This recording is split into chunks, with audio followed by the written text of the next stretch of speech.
Good evening, and welcome to episode 47 of the Political Mike podcast.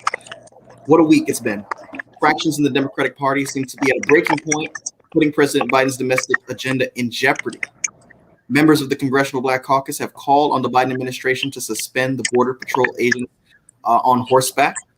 Senate is poised to vote on a temporary spending bill to fund the government and extend its borrowing ability, and President Biden calls for global cooperation and turns the page of American foreign policy at his first appearance as president at the UN General Assembly. So much going on, so much to talk about, so much to dive into. And at this moment, I'm going to go ahead and introduce this astounding panel we have tonight again. Gentlemen, it's a pleasure to have you. I'm going to go ahead and introduce Mr. Daniel Chandler, who is a native of Madison, Mississippi, a suburb of Jackson, the capital. Upon graduating from high school, Daniel attended Oakwood University, graduating with a degree in political science with a minor in chemistry. After that, he completed a non-thesis master's degree in economics, emphasizing the global market. He then went to medical school, working on that, and a master's in business administration. His main goal is to make a difference in any way he can. So, Daniel, thanks for being back. Reynaldo Frankie Manchin was born and raised in Puerto Rico. He holds a BS in microbiology and a PhD in molecular biology, specialized in cancer research. As a patent agent and a 3L at Hustle, Howard University School of Law, Reynaldo has spent his legal training understanding patents, national security implications of new technologies, and other issues at the intersection of science and law. So, Ray, thanks for being back. Tariq Townsend was born and raised in Southern California, but had an 8-year change of scenery when he moved to Alabama, where he earned his bachelor's of science degree in nursing, and subsequently worked as a registered nurse. He currently lives and works back in Southern California. And when he's not at the hospital working, you can find him at home writing and reading about jazz, or out in record stores rummaging for new record albums. And it kind of feels like back in college. I've got two of my old suite mates on the panel tonight, Daniel Chandler and Tariq Townsend. So nostalgic. Good to see you both. Ismail Abraham is a Black American Muslim who was born and raised on the south side of Chicago, Illinois. He is a recent graduate of Howard University School of Law and is scheduled to begin practicing as an associate at a law firm in Chicago. Ismail worked for the Investor Justice and Education Clinic during his time at Howard Law School, and the scope of his work and his new firm is centered around capital markets and finance generally. And last but certainly not least at all, Mr. Nate Honore, a really close friend of mine who's a law student at Quinnipiac University School of Law, currently a 3L, and he has a passion for human rights. Gentlemen, so great to have you all tonight. I want to open up the floor with this question, and it really pertains to the Biden administration's responsibility as it pertains to the crisis and chaos that's unfolding at the southern border with Haitian migrants, the surge in Haitian migrants. So we know that the Department of Homeland Security Secretary Alejandro Mayorkas told Congress on Tuesday of this week that the Biden administration is aiming to relocate thousands of migrants camped along the U.S. border in Del Rio, Texas, by next month's end. He said that he told Senator James Lankford, our goal is to do so within the next 10 days or 9 days. And he said this in response to questioning. Secretary Mayorkas said that the administration is continuing to ramp up the frequency and number of his repatriation flights for the migrants, the bulk of whom hail from Haiti. He said that DHS is also transporting them to other processing centers in order to expedite the process and get them out of the makeshift campsite along the U.S.-Mexico border that has ballooned in recent days. And we've seen the images of patrol agents on horseback whipping these Haitian migrants. Secretary Mayorkas has been peppered with questions about the fast-developing situation involving the Haitian migrants, as well as the Biden administration's approach to border security and legal border crossings more broadly. Governor Greg Abbott of Texas said that this is basically Biden's fault. He said that when you have an administration that touts things to, I guess, that would be attractive to immigrants from the southern border, this is the consequence of that kind of rhetoric. He on Monday sent a letter to President Biden requesting an emergency declaration for the state of Texas as a result of the escalating crisis at the Texas-Mexico border, specifically due to the dire situation in Val Verde County. And the letter explains that the federal government's failure to enforce these laws is actually a direct result of the administration's policies. I want to get your thoughts. Does the Biden administration really bear responsibility for the ongoing surge of the Haitian migrants at the U.S.-Mexico border? Was this crisis inevitable? Was it avoidable? I don't mind starting off if you guys don't mind. I don't know if it was inevitable just because it had been there before, but I think when we look at what Biden ran on in order to become president and stuff like that, he set himself up to be someone who wanted to be different from the Trump administration, and that's where I think that's where we draw the line. It's we had the children in cages and things like that, but now we have another crisis, and Biden is essentially doing similar things, and so he's going to face worse criticism because he said he was better than those people, and it just shows that he's in fact not better than those people. Yeah, I kind of agree. I think that the fact that Biden's main point in his campaign was America's back, human rights and all of that, and it's great, it's heartwarming, but unfortunately it's not panning out. We're talking right now about immigration and the issue with Haiti, but with Haitians, I'm sorry. But right now, Biden's just got so many things in terms of foreign relations that's just, he pretty much has no basis to say any credible argument in favor of him right now. I don't think it was particularly, avoidable, maybe, because this is something that apparently had been building up for many years, since, these Haitians are not coming from Haiti. They are coming from different parts of Central America, at least the bulk of them. So it appears that's something that was kind of piling on. But of course, Biden granting, I think it was some sort of status to the Haitians that were already in the country definitely helped precipitate some of that, what's happening right now. But I don't think it was necessarily fully avoidable, but it's the fact that he ran on that campaign, like America's back, the human rights and everything. It's just, yeah, that's what I think about it.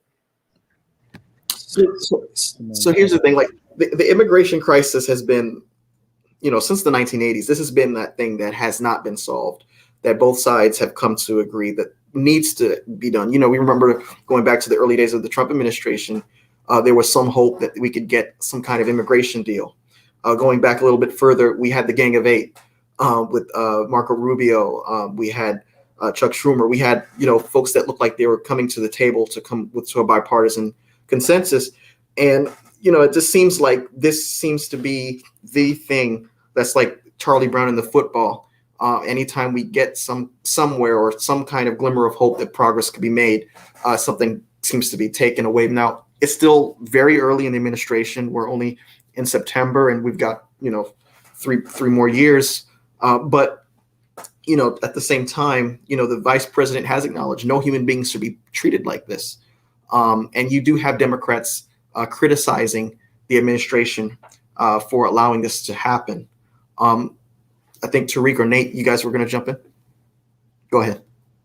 That it's also kind of worth mentioning that since the beginning, this immigration in general has been a big stumbling point for the Biden administration, especially when it comes to who he's appointed. Alejandro Mayorkas was Deputy Homeland Security under Obama, and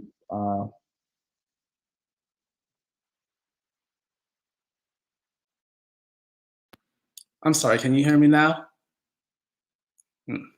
All right, what I was saying was immigration has been a big stumbling block of this administration since day one. When Biden initially attempted to halt deportations for his first 100 days and was ultimately blocked by a federal judge, and that kind of began a kind of snowballing of various immigration woes for this administration. But part of it also comes down to staffing. Alejandro Mayorkas was the Deputy Homeland Security under the Obama administration. One of his biggest legacies he left there was the Obama administration's deportation and detention policy. Barack Obama deported more people than any president before him. So, you know, as much as I want things to get better, I'm not so sure that they will, especially because the big solution so far from the Biden administration has not been to do anything about the agents themselves, but to ban the use of horses in border patrols. And the kind of focus on legal versus illegal doesn't necessarily come into play here as when we're talking about asylum claims, because all you have to do to seek asylum is be present in the country as long as you're not a stowaway. It doesn't matter whether you came in through a legal or a lawful or unlawful point of entry, because all that matters is presence. The administration is also exacerbating a crisis by sending these migrants back to Haiti, where only 10% of the population is vaccinated. In the past 6 months, the Haitian president has been assassinated and the country suffered a massive earthquake. So we're sending people back to political unrest, people who are still reeling from a natural disaster 10 years ago that are now dealing from a natural disaster 2 months ago. Now, as far as whether or not the crisis is avoidable is a different subject altogether. I think at some point, past US meddling in Haiti led to a bubbling over, and this is who it happened to bubble over on. But since we're at this problem now, the question is the solution and whether or not Biden is able to offer that. All great things. I also just want to say real quick that, Michael, your taste in music is impeccable. Your opening shots, the different little things you use for your promos, just chef's kiss. To take it back, to be more serious, you know, one thing that, and I've felt this way for many years when it comes to politics, and that is that I think people like to place blame in the wrong areas. So when it pertaining to this specific issue, I don't believe that this is President Biden's fault, the whole issue at the border. I don't believe it's his fault. I don't really think it could be his fault.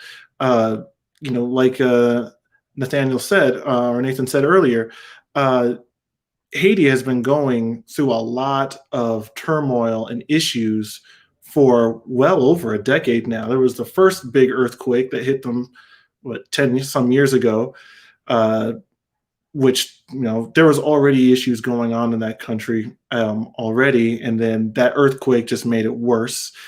And then it was starting to get back on its feet a little bit. And then their president was assassinated. And then it seems like barely a month or two later, you have another earthquake. So there's a lot of things going on over there that are obviously beyond anybody's control, especially America's control. So to have all that happen, and America sitting over here, the alleged beacon of light, beacon of hope, you know, bring me your tired, all of that. Haitians want to come over here. They do, seeking asylum. And again, like Nathan pointed out, all you have to do to seek asylum is be here. It doesn't matter how you get here. You just have to be here. So they try and pour through. That's not his fault. That's really America doing what it's on paper supposed to do, which is help people out. Now, the way that it was handled, again, I don't know if that's completely President Biden's fault. I mean, that's Texas. And as we know, Texas is a very different place than Washington, D.C. You know, the border patrol, that's their own thing. They got issues going on over there. So just, I don't know if we can, I don't think it's fair to place the blame on Biden's administration. And I like that point that you brought out, Tariq, because, you know, a lot of what's being forgotten here is the distinction between state and federal authority as it pertains to immigration. And we do have DHS. We do have, you know, but, you know, at the end of the day, criticism is going to fall at the last buck, and that stops at the DHS office. But we also know that, you know, Texas, to your point, Greg Abbott actually campaigned on, you know, imposing more stringent immigration policies. He actually, when you go back to actually what he proposed, you know, as a candidate, you know, well, first of all, let's look at his record. You know, he made border security funding a priority for the first and second special legislative sessions. He launched Operation Lone Star, in early March to help secure the border and combat the smuggling of people and drugs in Texas. He expanded the mission shortly after its launch to include anti-human trafficking efforts. He also wanted to allocate funding towards a border wall. I wonder where that idea came from. So, to your point, you do have a distinction between federal and state authority here, in terms of who's to share in the blame. I think Daniel or Ismail, one of you was going to jump in.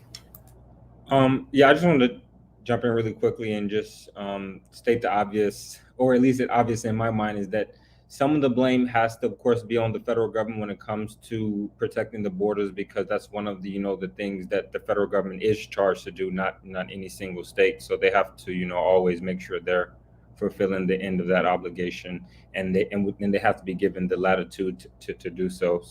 But I also very much like Tariq's point of just seeing politics so routinely place blame where it's easy and maybe not where it's warranted. And I've been on a big kick lately just to really challenge individual voters to, if you don't like something, it's time for voting, because at the end of the day, voters are the final check and balance in our system. Too many times we think the system is supposed to check itself and not realizing that the voters are the one that check the entire system. So I just wanted to check in with that. Yeah, and look, this is a complicated problem that has, metastasized into what we experience today. Those images, I mean, people have made a lot of connotations, and rightly so, in my view, of how, of slavery. I mean, you have people on horseback whipping African Americans, and I heard the criticism. Look, people are actually being more hospitable to Afghan refugees than Haitian refugees in this respect.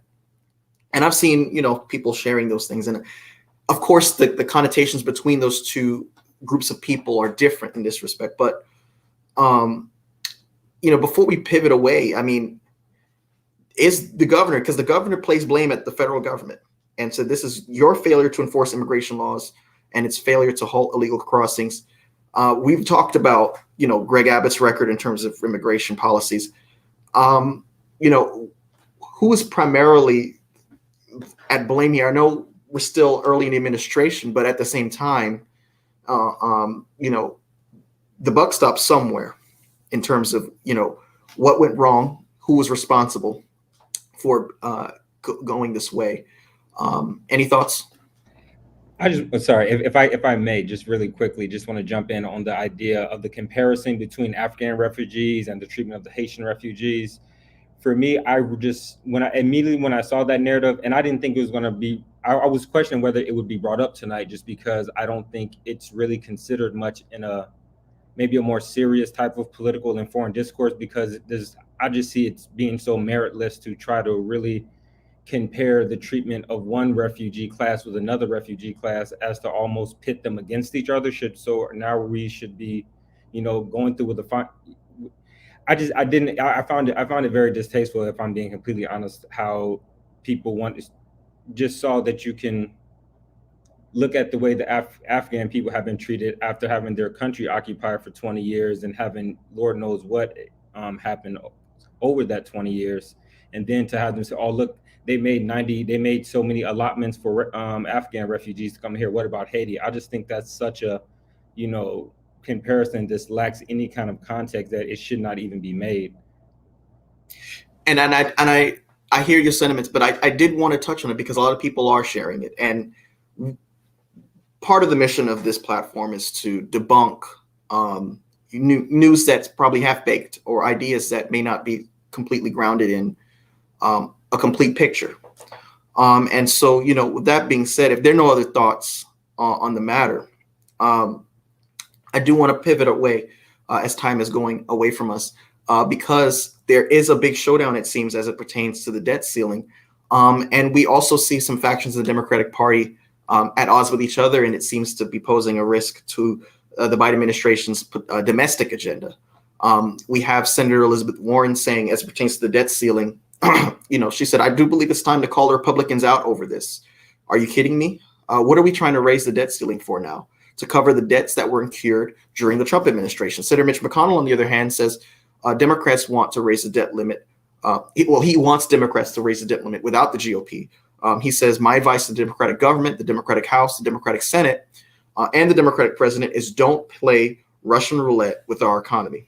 Step up and raise the debt ceiling to cover all you have been engaged in all year long. No effort on their part to describe our position as irresponsible makes any sense because the facts are irrefutable.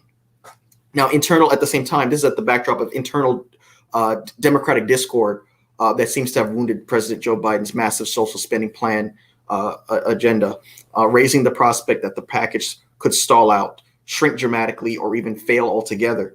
There are myriad problems that have arisen from this. Moderate Democrats such as Joe Manchin, Kristen Sinema continue to be a major headache for the Democratic Party at this time. Manchin specifically said that he would like to stall plans into next year. We have a lot going on as it pertains to the Democratic's domestic agenda. And so I want to ask the question to you guys, will the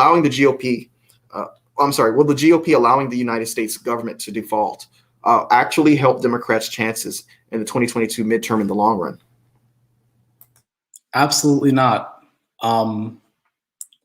The whole premise of the GOP of the past, 40 years has been that government doesn't work, so we need to drastically shrink it. So when your premise is government doesn't work, all you have to do is make sure it doesn't work to win people over to your side to see that, in fact, government doesn't work.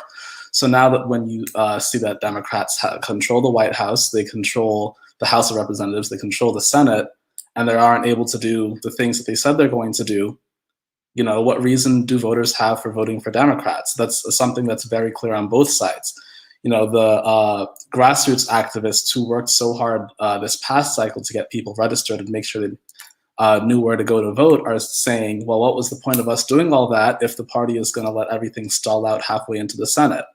And the Republicans are saying, well, the Democrats control everything. Why aren't they, actually doing anything? So it really only helps the GOP, which is why they're able to play scorched earth like this. Yeah, I totally agree with that. I think, the slim majority we have in the Senate and the House, I think that's just going to leave a very marked memory on voters. It might dissuade Democrats from voting next term, like you were saying just now. So I really just see it as something that will hurt us. I think that typically the party in power when the economy goes south, when things are going bad, that's it just leads to the party losing, right? So I think this could help seal. I don't know, like my hopes of the Democrats maintaining any control in Congress are dwindling fast, and I think defaulting would definitely just completely put the last nail in the coffin, that one. So I don't know, any other thoughts from everybody else here? Yeah, I have some. I think, I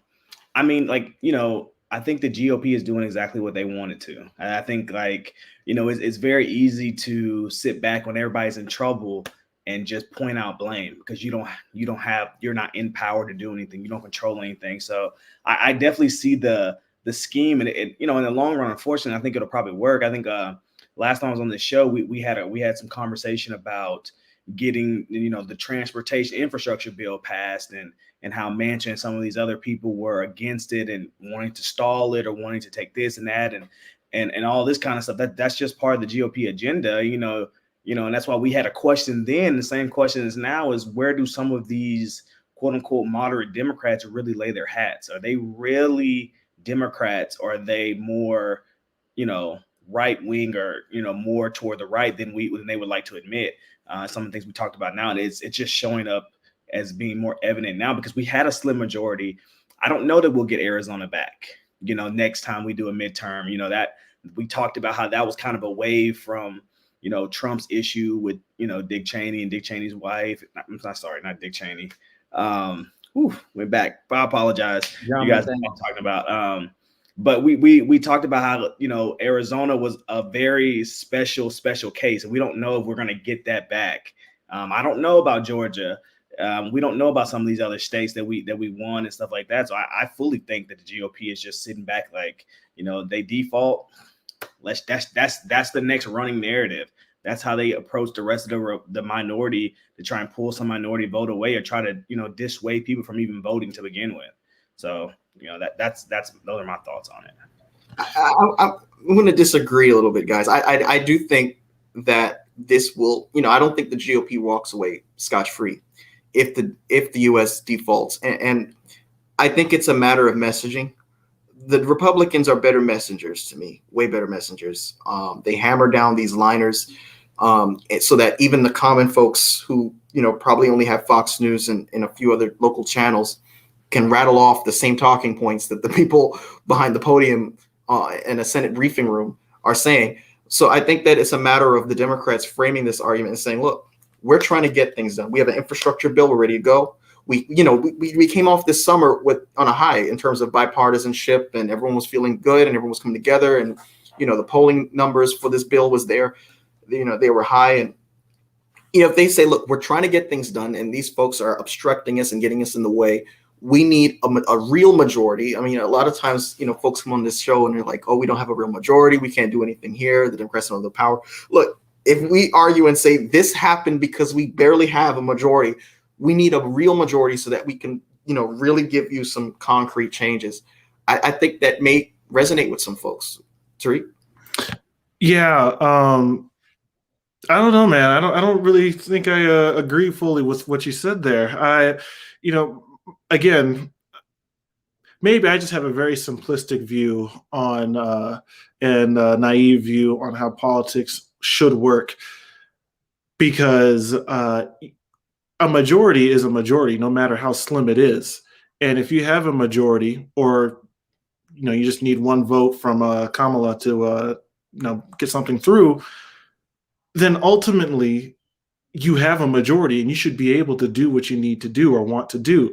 And the thing that I don't like about the Democratic Party is they tried to do this whole respectability thing where we are the adults, we're the grown-ups, and we like to do things and let us sing Kumbaya. And that doesn't work. That's not the kind of political landscape that we are in right now. And if anything, that should be well known after Trump's administration, where they blitzed through so many things in those years because they understood they probably wouldn't have this guy for another 4 years. So they got through all of their agenda, rammed through that new tax overhaul. They rammed through so many bills. They didn't care about bipartisanship. But then all of a sudden, when Biden came in, they're all screaming and yelling about, let's do this bipartisan, that will heal the country. Well, obviously, I don't think they truly care about healing anything. They just want their own agenda pushed forward. I say that to say, I do not believe that people will buy the whole, well, we had a slim majority, so that's why this didn't get done, and let's do this. No. They have a majority. They could get these things pushed through if they want to. Drop the bipartisanship and just get stuff done. I mean, that's what the Republican Party would do. If this was on their foot, they would just try and ram everything through. And oh well, if people don't like it, at least they got done what they needed to get done.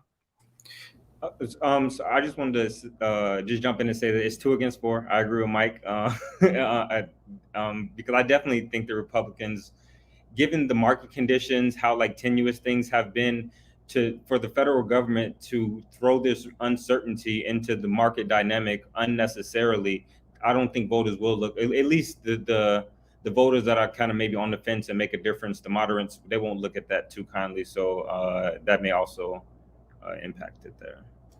Yeah, and to your point, Tariq, I hear you, and I think that kind of Hail Mary approach is what they're placing their bets on this reconciliation bill for. You've heard comments by commentators saying never before has so much been attached to such a package before. You're talking about the child tax credit, you're talking about environmental reforms, you're talking about expansions of Medicaid, Medicare, just a really grand overhaul expansion of these domestic programs that are on the table already. But you also have pieces of legislation like the immigration bill that do require a certain threshold, that do require a certain amount of Republicans to jump on board. Otherwise, it's going to tank. And then you do have these moderates who, in my view, like Manchin and Cinema, are just trying to audition for who could be the better Republican in this respect. And it kind of pivots to the next part of the segment in terms of the domestic programs that are being stalled as a result of the uncertainty that lies within the Democratic factions right now. You have Representative Emmanuel Cleaver of Missouri saying if any member of Congress is not concerned that this could fall apart, they need treatment. He said, we'll pay, the Democratic Party will pay for this at the polls. So he takes your position, Tariq. You have dynamics that Democrats essentially are looking for an internal reset from a months-long debate over Biden's agenda that keeps publicly playing out over and over across the American people's TV screens. The multi-problem pileup comes at a critical point, though, because Biden needs a legislative win. We're seeing that his approval numbers among the electorate are dropping. A recent Gallup poll between the days of September 1st and 17th actually revealed, this is following the Afghanistan withdrawal, that Biden currently stands, at a 43% approval rating. And this, is for the first time a majority of the American people are not approving of the presidency. He was used to sitting at around 53%. So we are seeing a toll taking place here. So the next question I have is, are moderate Democrats who question the $3.5 trillion spending package, are they grandstanding here, or are the progressive Democrats actually overreaching in this respect? The moderates are holding things up. That is my opinion. I have kind of like what I said earlier. I feel like the Republican Party knows how to get things done. I'll give that to them. They will be unified on certain aspects. And that is something that the Democrats, again, with their holier than thou attitudes, can't seem to get straight. They get lost and they start doing this infighting, and it's not productive. And that's what causes these tanking approval numbers, because you have people on both sides of the aisle not happy because they're not getting things done. I get bipartisanship is great, and I get it's wonderful, but sometimes you need to do the things that the majority of the country voted for you to do. Yeah, I go. You were gonna say something? Yeah, I was, and I was going to say that these moderates, they don't get elected by the country; they get elected by their constituents. Joe Manchin, West Virginia, Alaska, all these places where we're expecting these Democrats to be, blue, like chest beating liberals. Like, no, they're barely hanging on just because of maybe the social piece that Democrats really align with. Maybe it's a more progressive and modern approach that those constituents appreciate. But yet when it comes to other policies, it's just not as easy of a sale to those constituents. So I think that's why it's just not, the conversation seems to be, why don't the Democrats just do what the Republicans do? Like, and for me, like a layer beyond that is because they can't, because they don't have that support. They don't have the base support. Their messaging is all over because they got one foot in the grassroots, one foot in the, where my feet is at. So I have to watch how I talk, but so yeah, that's all I wanted to say. Yeah, totally was going to echo that same sentiment. It's that, if they go ahead completely with these very progressive policies, they're not going to be reelected, right? And I'm not trying to be a cynic here about it. It's just kind of how it is. The politicians do want to get reelected, and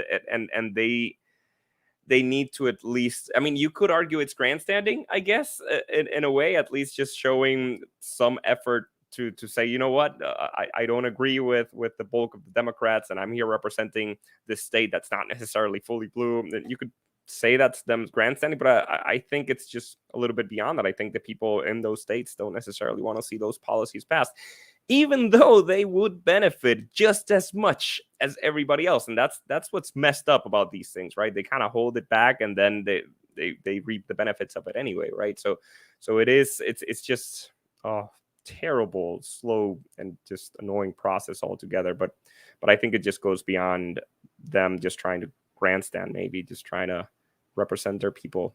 I'm just trying not to be a cynic here.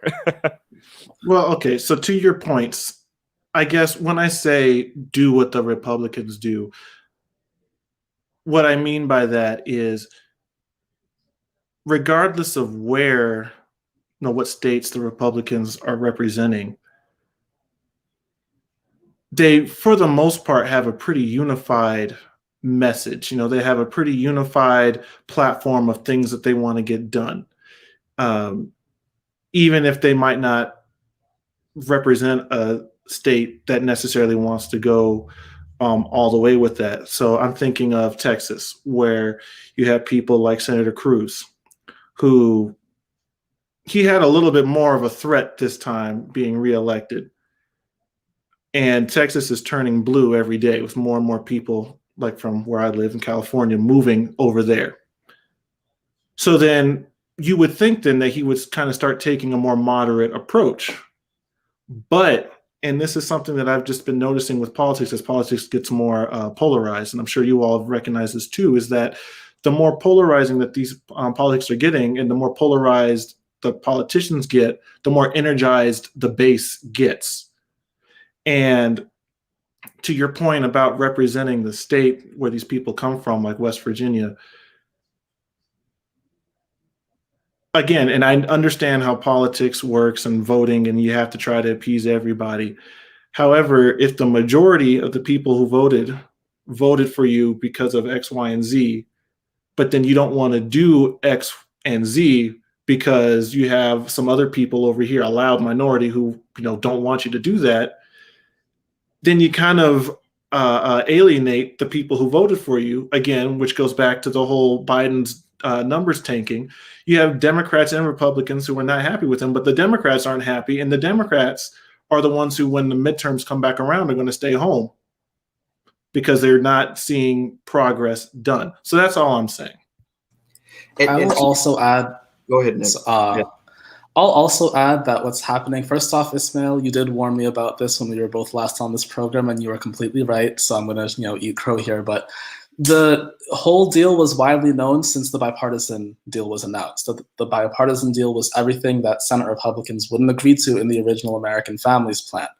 So the bipartisan deal was Biden's way of throwing that bone to the people in his party who wanted to see certain things and were very upset to see things like a child tax credit exception, child financial support for childcare, Medicare expansion in the full bill itself.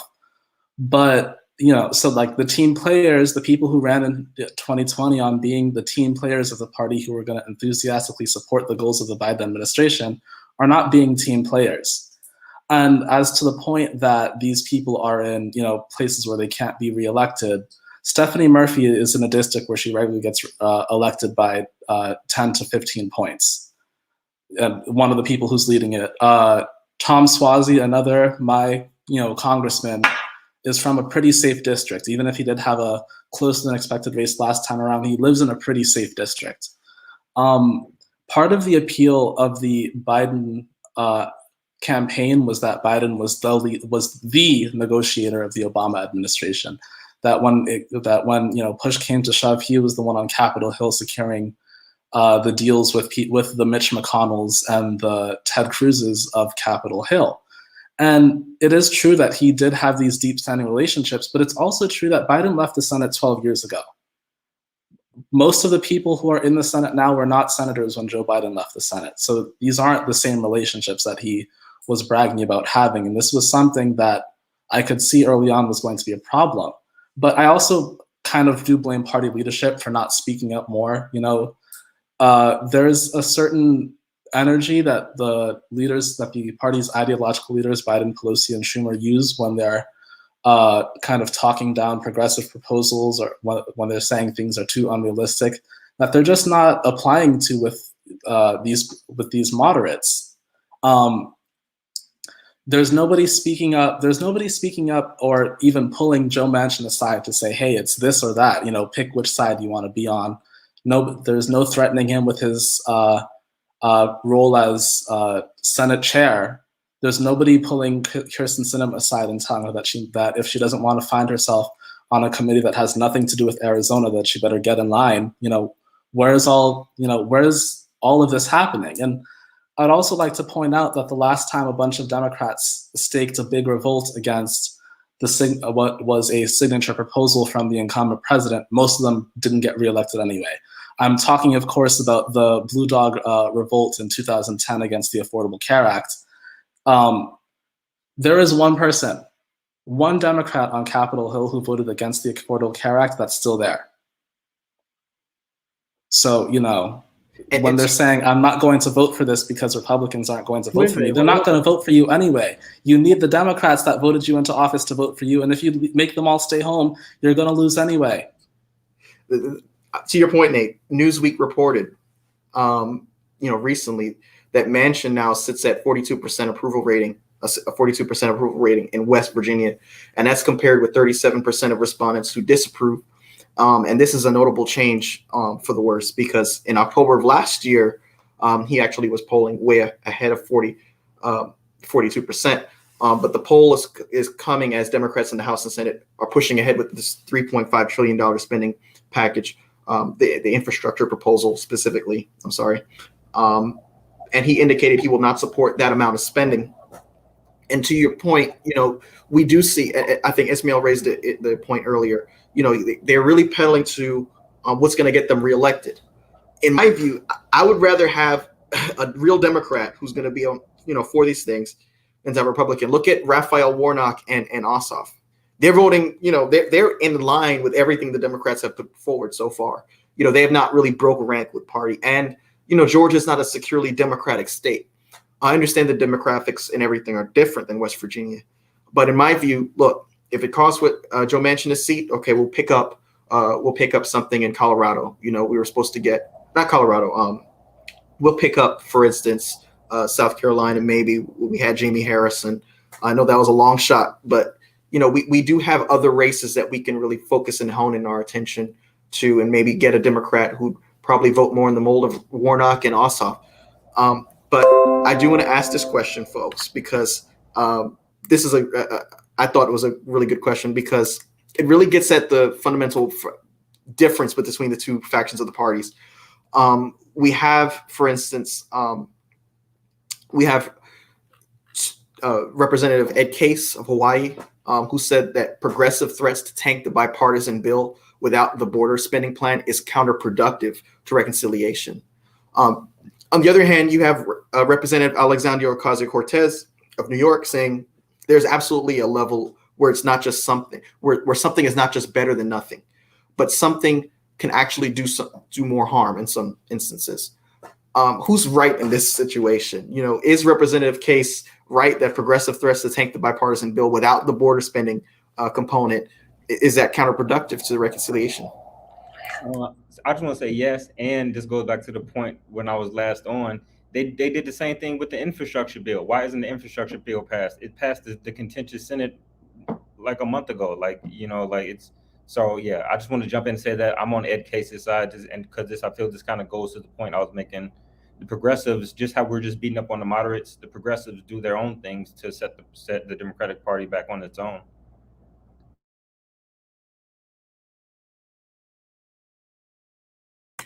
Yeah, someone asked the question, should Biden deploy Harris to West Virginia?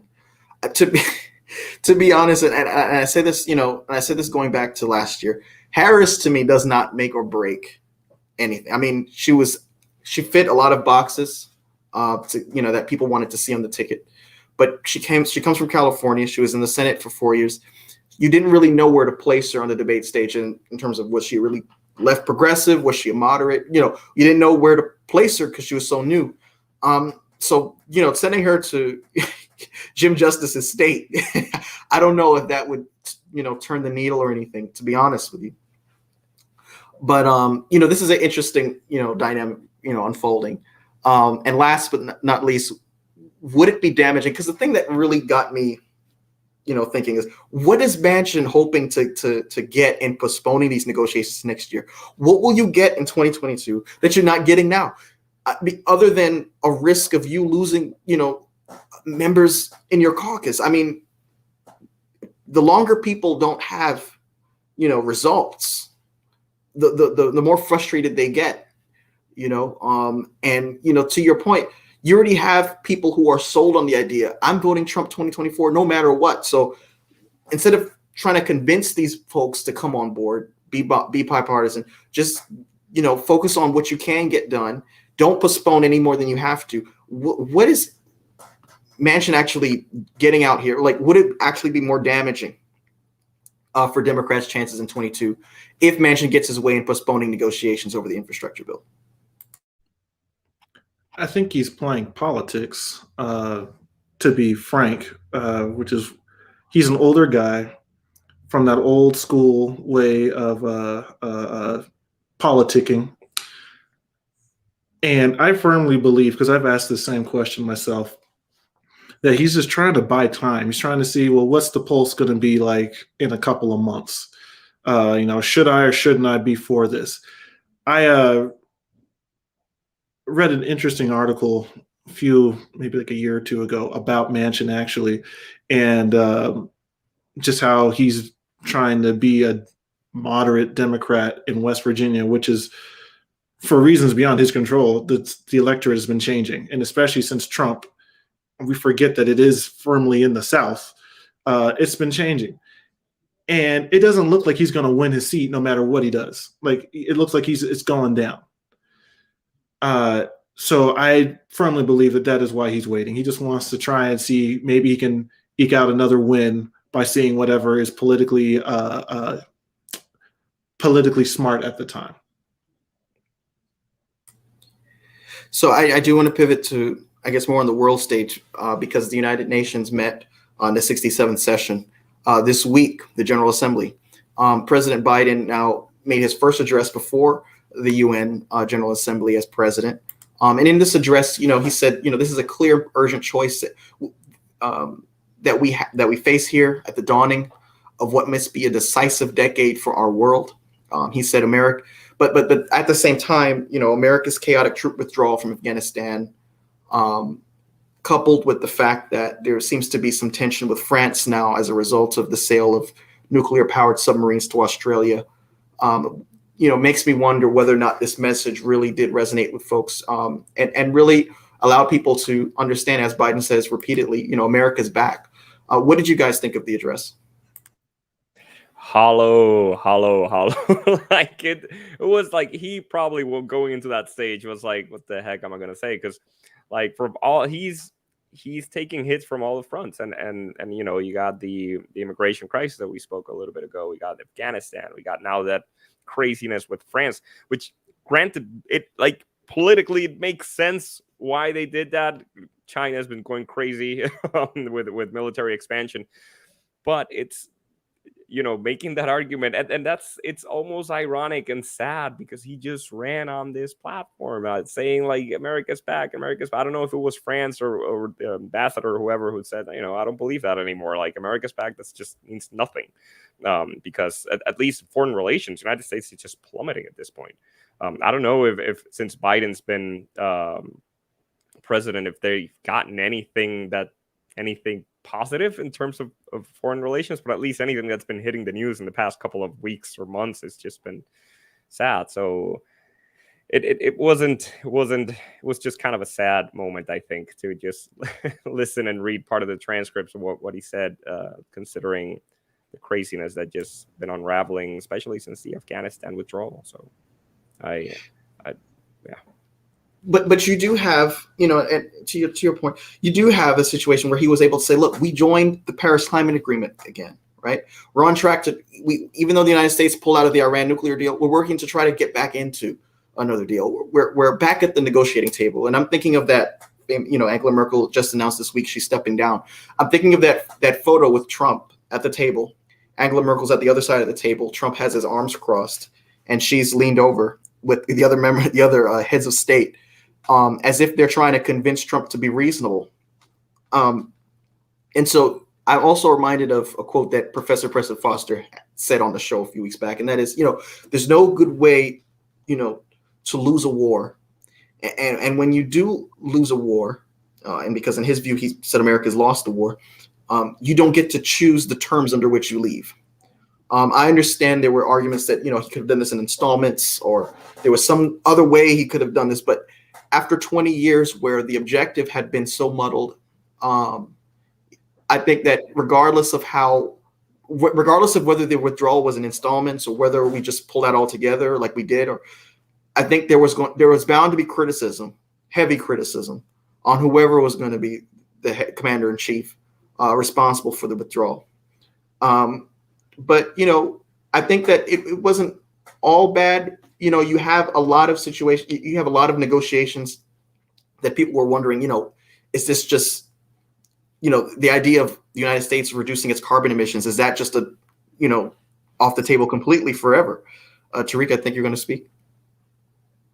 Oh, I was, but the speech was definitely an ambitious proposal, but he's only going to get the things he wants if he actually commits to doing them, which is to say that to get the US to do all these things doesn't just require the international role he plays as the country's, chief representative, but also there are diplomatic fights that what he wants to accomplish is going to require. And Biden has just not shown a willingness to get into those kinds of fights. We can talk about his foreign policy goals all we want, but, Josh Hawley has already publicly pledged to block every Biden state and defense nominee until the resignations of, Lloyd and Blinken. When you've got people willing to use whatever procedural tactics are in their back pockets, and when your party controls the actual rules of procedure and is not willing to take care of them, and you're not willing to tell them to do that, and when you're not willing to even address that you have this issue going on in your backyard, what can you actually accomplish? Once again, actually, I didn't think I acknowledged it before. I 1000% agree with everything the Honorable Honore is saying.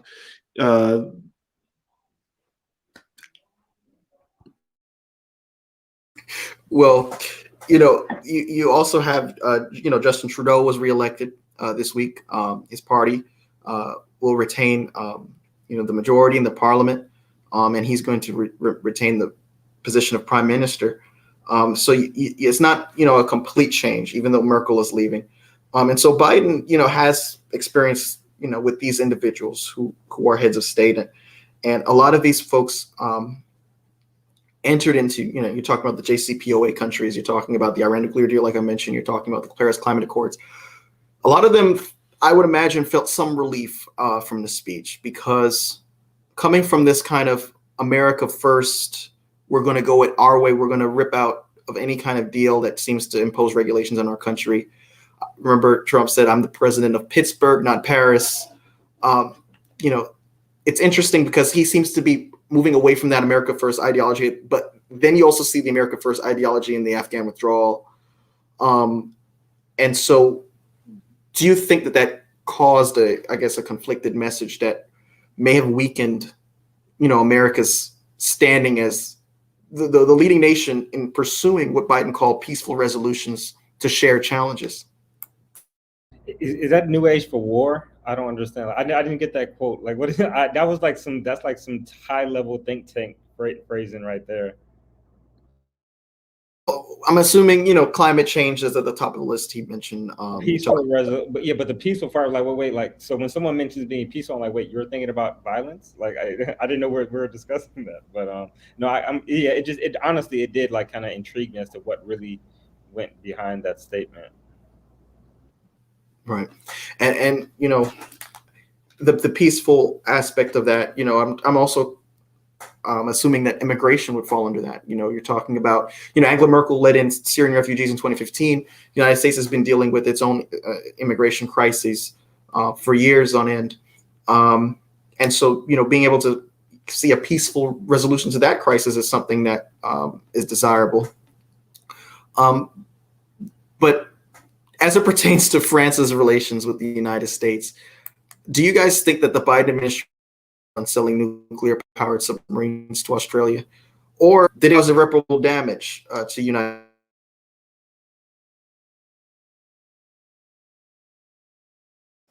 I think you broke up a little bit. Yeah, I'm sorry, my internet. Can you hear me now? Yep, Yeah, yep. go ahead. Okay, sorry about that. Yeah, I was just asking about, did the United States make the right call in selling nuclear-powered submarines to Australia, or did it cause irreparable harm? Now, keep in mind, Emmanuel Macron said, this was a stab in the back. Those are strong words. And also, France has withdrew its ambassador. And so those are signs of a deteriorating relationship, but I want to get your guys' opinions on that. I think that was a more green option. That's all I wanted to say. Sorry, wasn't that the more green option? Because I think the one that the submarine that France was offering was part diesel, part electric, and the one with the U.S. was all nuclear. So I think that would be a little bit more environmentally friendly. Oh, I didn't even know about that particular detail. Actually, that's a good point. I'm gonna look that up. No, I think I don't think it's gonna be irreparable harm, but it's $40 billion worth of a deal that France kind of lost out on. So it's pretty penny. So, but I do understand where it's coming from. The Chinese government has been military actions. There's been a lot of coercion. Some say violations of international law happening, and so I do understand the need for wanting more of a military presence there, right? And striking a deal with Australia in that regard kind of makes sense. But I don't think it necessarily should have been at the full expense of France. I think, the diplomacy is diplomacy. I think they will mend the relations. And I'm sure Biden is probably, the administration is coming up with something other than the statement that they came out with, to repair those relationships. But I don't think it's irreparable. But I think it could have been done better. I think that's pretty much the staple of the Biden administration from my perspective at this point. But yeah, what are you guys' thoughts on it? I think the fact of the matter is that the France needs the U.S. in order to pursue its own policy goals abroad. France needs the U.S. So no, I don't think this is irreparable. But another reality is that with Merkel's retirement, there is a huge vacuum in leadership of the European Union. The UK is no longer part of the European Union. So that leaves France, countries like Spain or Italy. So someone has to make the big drastic and dramatic efforts to be that head, especially as Macron is going to be fighting his own re-election campaign soon against a very Trump-like candidate herself. So France does have to make these big statements, but France needs the U.S. The U.S. would much rather have France as an ally than as kind of a neutral party or not an ally at all. So it's it does make for nice headlines that U.S.-France headlines haven't been this bad since Napoleon, but it's going to blow away. Are you sure that France won't cozy up to China?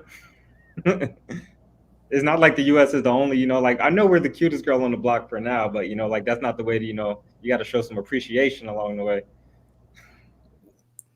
Well, to Nate's point, France has, always been not just a strong ally, but someone who, is in a lot of our multilateral agreements, and has, been consistent in how it met its obligations under those agreements. And the United States has been dependent upon France as France has been upon the United States.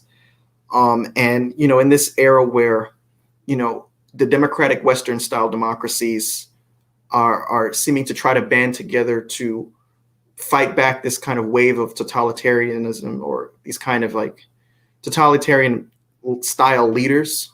You're talking about Italy, you're talking about Modi in India, you're talking about, I think Nate mentioned Le Pen. You have a lot of Trump-like candidates out there. And so if you get a Macron and a Biden together, they have more in common than Macron did in the previous administration, I would imagine. Especially where the administration is not taking this hard line, America first, we'll just, tear ourselves out of the agreement, irrespective of the consequences. But I do, if there's no one else that wants to say anything about that matter, I do want to pivot to the last question for the night, and that is, pertaining to a revelation that from Bob Woodward and Bob Costa's new book, Peril, which would be basically part 3 of Bob Woodward's series on the Trump administration. He writes on every administration, but this particular revelation was that, in the aftermath of the November election last year, Trump was just in a state of mind where even Kevin McCarthy said, the past Trump from the past 4 years is not the Trump I'm seeing right now. You need to call Biden. Please call him. But of course, Trump did not call Biden. And Brad Parscale in July of this year actually said that, if Trump was going to run again, the theme of his candidacy would be revenge. And then you also have Steve Bannon saying we have to kill the Biden presidency in the crib. These are very stark statements. And what's also interesting is that Trump, every time, for instance, he was in 9/11, he went to, the NYPD headquarters, I believe, or an office of the NYPD. And someone said, "Are you going to run again?" And he said, "I'll just say you'll be very happy. I can't say anything because of campaign finance laws, but I'll just leave it at that. You'll be very happy." And he's been saying you'll be very happy to a lot of people who ask him that question. And so it's becoming more and more obvious that he is planning to run. Now, you don't have a president, winning 2 non-consecutive terms. You got to go all the way back to the 1880s to Grover Cleveland. But I want to ask you guys, if Brad Parscale, who was his former campaign manager, if he's right and former President Trump runs in 2024 because of vengeance, will this actually resonate with the majority of the American people? Keep in mind, Trump never won the majority of the public's votes to begin with. What do you guys say? Oh man, that's a tricky question because if you take out the pandemic from this equation, like we don't necessarily know, like Trump may have been elected again if it wasn't for mail-in voting and all things like that. So if you take that out of the equation, which is kind of happening in a lot of states, that they're just enacting these crazy voting restrictive laws. I don't know. Like I don't think he would necessarily win. But I think it would be just dangerous. But then on the other hand, I think it would further divide the Republican Party. I think Trump still has a very, very strong hand in the Republican Party. I think it would be better for him to very openly and candidly support whoever the heck he's going to support instead of running himself. I hope he doesn't run. I hope he doesn't. I hope his strategy from now on is the same strategy he employed for the past couple of years, which was just craziness. And so I hope that it doesn't lead to anything strategic that will lead him, to win or to support the Republican Party. But I don't know. I think either maybe not so much him winning, but maybe supporting a candidate would have a much deeper impact, I think, in them winning in the next 4 years. So, but I don't know. Maybe I'm just rambling. I think it will. I think whether it would resonate would depends on how insufferable the. Sorry, that may be too judgy, because a lot of what makes Trump resonate is the overreaching of the other side and people feeling that Trump speaks for them.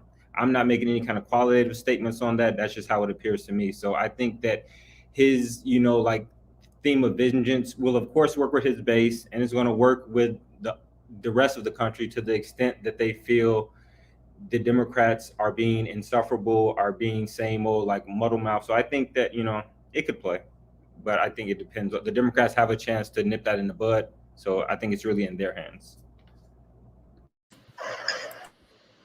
Yeah, I couldn't have said that better myself. I really think it just kind of depends on, how we do things. I think one of the reasons, I don't necessarily believe, Trump when he says oh, you'll be happy. If he wanted to vocalize, his campaign strategies and things that he would, I think he's waiting to see, taking down notes. What are the pitfalls that the Democratic Party did? Oh, they said they were going to do this. I heard them bridges are still broken. I heard this has happened. Stuff about cages. Oh, what about what they did? Because that's who he is. He's a petty person. So I can't imagine him. I mean, that's always his strategy. You can't teach somebody that old, something new. He's going to rely on what has worked before. So he's good. He's just making a list, and he's checking and just waiting on the right time. And if the ties change and they're not in his favor anymore, then he'll probably be like, well, you guys will be happy with who? With her. Like, maybe happy with my daughter, because we've always talked about, they've always hinted at his daughter, aiming at some kind of political office. Who's to say she won't just run for president? We don't really know. Man, I didn't even consider that. That's terrifying. Yeah. And the thing with Trump mulling this run is that we're forgetting in 2020 the thing that really motivated people to the polls wasn't, and Biden, I think, was a strong candidate. I think when you look at a lot of the folks who ran at the Democratic side, a lot of them actually would have been a different election if a lot of them were the nominee, to be honest. But that aside, a lot of people just were tired of Trump. They were tired of the constant being bombarded with wild headlines, and then you couple that with the pandemic that didn't seem to have any end in sight. This was before we had any vaccine. This is back last fall. And looking like, the federal government looked to be at odds with the CDC, where you had campaign rally goers saying fire Fauci. I mean, it just seemed like the house was on fire. And, would the American public's attention, memory, be so short, in 4 years? I think would be the big question, because, at the end of the day, he lost both times. He did not win the majority of votes. He lost the GOP the House in 2018. He lost them the Senate this last time around. So, usually someone with that kind of track record, the last thing on their mind would be running for president again. But, of course, anything could happen. If 2016 taught us that. Nate? Well, 2016 also taught us that voters do have incredibly short memories. And, this very year teaches us that as well. The fact that in January, we watched people literally break into the House screaming, "Hang Mike Pence," and, Republicans are favored to pick the chamber back up next year anyway. But it really should surprise nobody that Trump is prepping for another run. I will say, though, that this does make life a lot harder for all the, Josh Hawleys and Liz Cheneys and all the other 2020 prospective candidates who are thinking, does Trump run? Especially because if you're on the side that's closer to him, the Ron DeSantis or Matt Gaetz wing of the party, you've already publicly said, I'm not going to run if he runs. So, if we wait all the way till, later in 2023 and Trump decides, after all, I'm not going to run, when you're Nikki Haley or, any other candidate, you've realized now that you've wasted a bunch of time waiting on him to announce when you could have been building the groundwork. And now it's that much harder for you as well against what should be, by then, you hope is going to be a weakened incumbent. But as far as him not running, I think all signs point to him running. I'm not going to cross my fingers on the various investigations into him, but I will say that campaigning is hard work. It's difficult and stressful work. And, Inauguration Day 2025, Trump will be 78 years old. And, I bet that's something that's factoring in. Do I want to close out my 70s and be in my 80s being president again? And to your point, Nate, you also have this friction with the establishment and the Matt Gaetz and DeSantis wing that you've always had. But a good indicator of who's going to prevail, I think, would be, this situation with Liz Cheney. Former President George W. Bush is going to be now having a fundraising dinner with Representative Liz Cheney, who voted for Trump to be impeached, who refused to acknowledge that, Biden did not legitimately win the election. You have people who are angry with her because of Trump's grievance. And you couple that with the fact that Trump also said he's going to choose a challenger for Mitch McConnell. Mitch McConnell's been in the Senate, I think, since 1986. Mitch McConnell's the most calculating political creature that is on Capitol Hill right now. So that, I think, is going to be a showdown to see who comes out on top in that respect. But if does anyone else have anything to say before we conclude? Go ahead. Yeah, you mentioned that Biden was a strong candidate, and I disagree. He was a very, I think, I wouldn't say weak, but I feel like he was just kind of the candidate that everybody just kind of assumed was going to be there, and then everybody just started dropping out left and right out of almost deference. So I don't think he's a weak. I don't think he's a very strong candidate at all. So and then I would like to think that if Trump ran for president, it would hopefully tear the Republican Party somewhat, not so much in two, but just split it a little bit more. But then I have to remember that, we'd like to think that Trump got shellacked in November last year, but he really didn't. He could have won, and he won, or he lost by a relatively small, margin. Like it wasn't that big.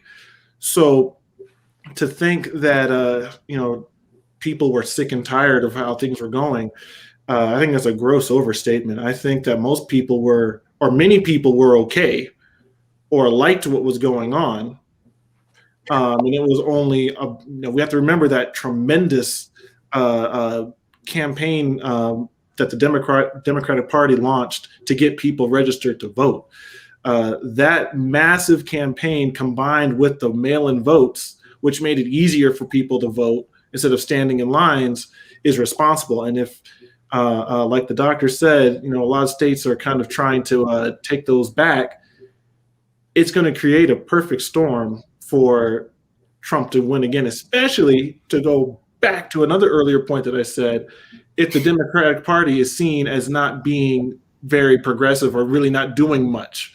If they're not putting a lot of these things the country wants, like poll after poll shows, the country wants better infrastructure. The country wants different platforms that the Democratic Party says that they are for. Legalization nationally of marijuana, things like that. The country wants that. I don't know why the Democratic Party doesn't go and pursue those.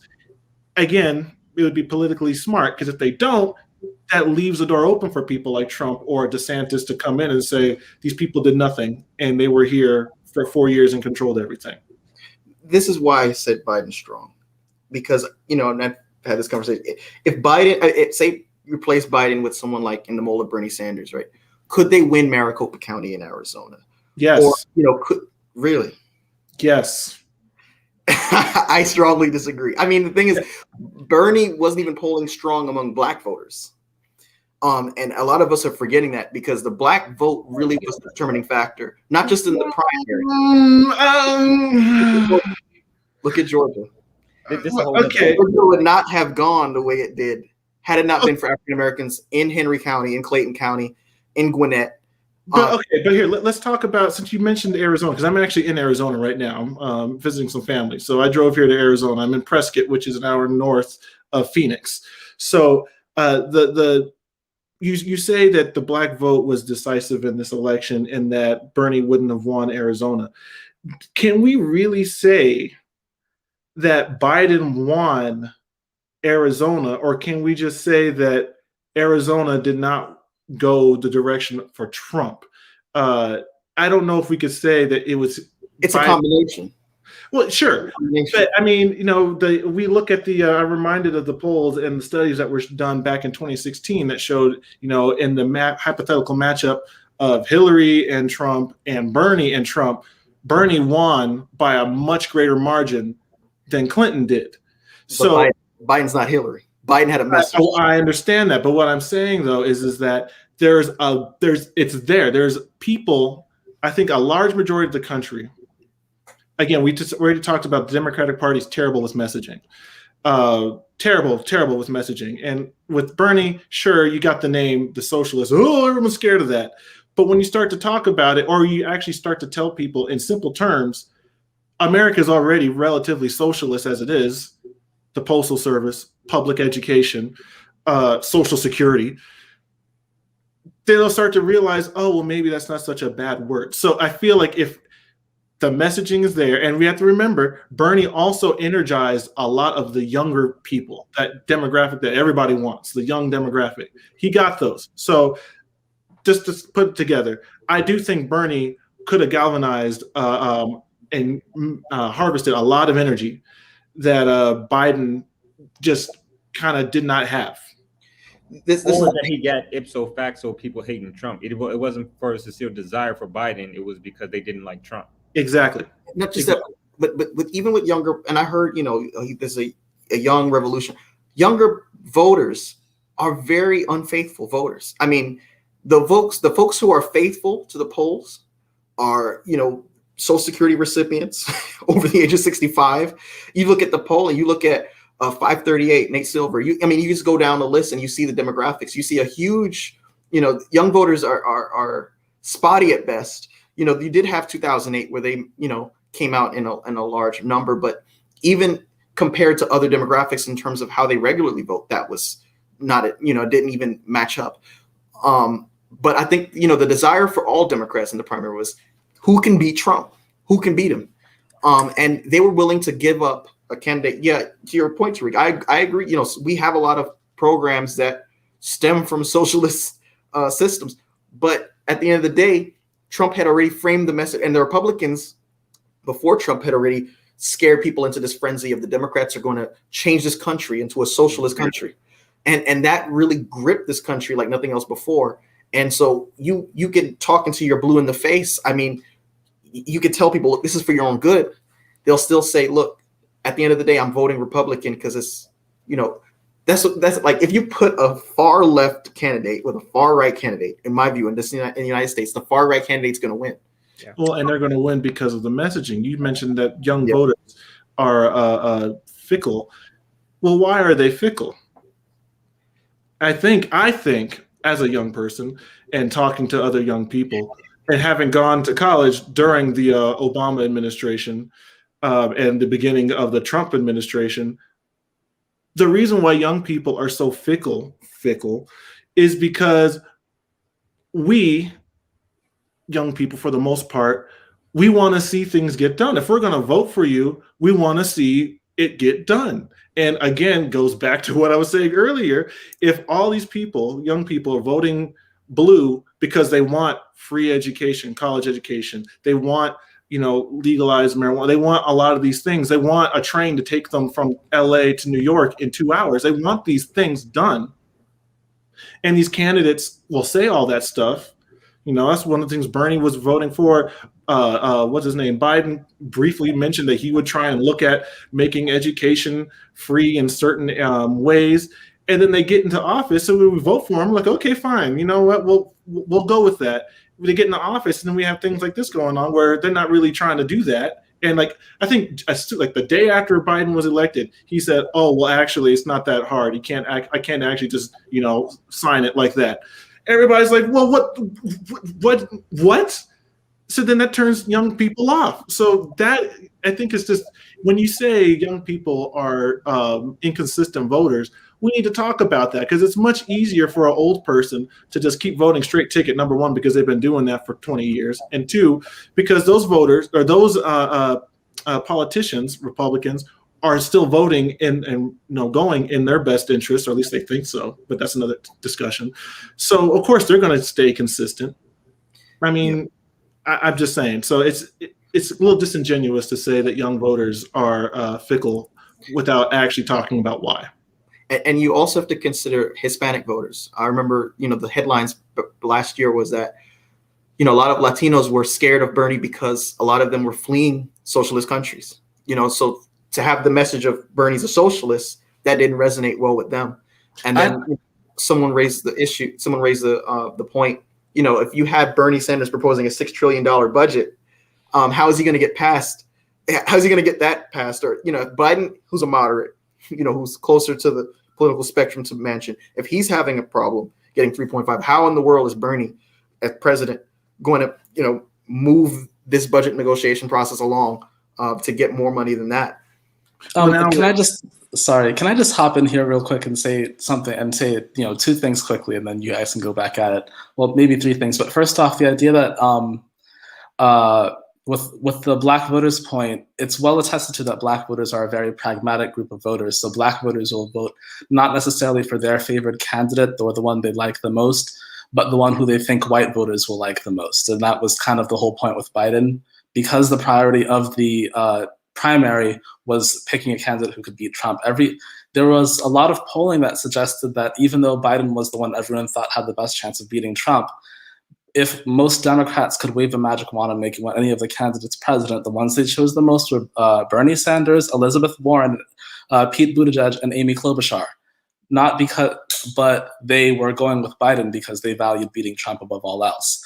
Early in the primary, as Bernie was, cruising to comfortable victories in New Hampshire and Nevada, that principle of, okay, who will, the others like the most is, being challenged because we've got Bernie who's building a coalition of young voters and, Hispanic voters. Bernie was cleaning up Biden among Hispanic voters.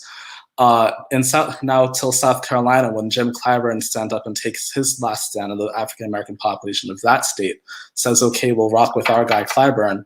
That's what kind of shifted it. And, it gave the signal to others, okay, we're going with Biden. But to the other point of Bernie and this budget, Bernie is the one who got the $3.5 trillion number in the first place. And more importantly, if we thought Bernie couldn't do it and Biden could and Biden can't, what was the point of going with Biden anyway? Well, Nate's going to have the last word. I want to thank you all for tuning in and even watching us a little bit over time. Thank you, gentlemen, for what you each brought to the political mic. Tariq, it was a pleasure to have you for the first time on the show. With that being said, thank you all. Please subscribe, and thank you for tuning in to episode 47 of the Political Mic podcast. Thank you so much.